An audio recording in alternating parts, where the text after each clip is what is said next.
ইংরেজিতে লেটার বা বর্ণ 26টি, এটা কে না জানে। ভাওয়েল 5টি, কনসোনান্ট 21টি, এটাও সবাই জানে। ভাওয়েল ছাড়া কোনো ওয়ার্ড গঠিত হয় না, এটা কি তোমার জানা আছে? যেমন মোবাইল, ডল, ফেন, বুক, রবিন, ইটিসি। লক্ষ্য করলে দেখা যায় প্রতিটি ওয়ার্ড এক বা একাধিক ভাওয়েল দ্বারা গঠিত।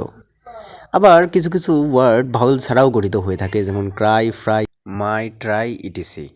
এখানে লক্ষ্য করলে দেখা যায় এই ওয়ার্ডগুলোতে কোনো ভাওয়েল নেই। তবে কি আগের কথাটি ঠিক নয় যে ভাওয়েল ছাড়া ওয়ার্ড গঠিত হয় না? আসল রহস্য, কনসোনান্ট হচ্ছে 20টি, অর্থাৎ এখানে দেওয়া আছে। আর ভাওয়েল মূলত হচ্ছে 6টি, A, E, I, O, U, and Y হচ্ছে যেটা হচ্ছে স্পেশাল ভাওয়েল।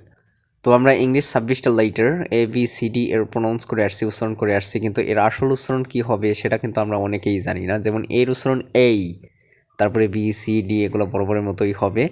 এফ এর উচ্চারণ এফ, জির উচ্চারণ জি, এইচ এর উচ্চারণ এইচ, আই এর উচ্চারণ আই, জে এর উচ্চারণ জেই, কে এর উচ্চারণ খেই খেই, ওকে কে নাও খেই, এল এর উচ্চারণ এল, এম এর উচ্চারণ এম, এন এর উচ্চারণ এন, ওর উচ্চারণ ও, পি এর উচ্চারণ ফি, কিউর উচ্চারণ খেউ, আর উচ্চারণ আর, এস এর উচ্চারণ এস, টির উচ্চারণ ঠি, এখন দেখো টির উচ্চারণ ঠি, ইউর উচ্চারণ ইউ, ভি, ডাব্লুর উচ্চারণ ডাব্লু, এক্স এর এক, ওয়াই উচ্চারণ ওয়াই, জেড এর উচ্চারণ জি, আবার জেড।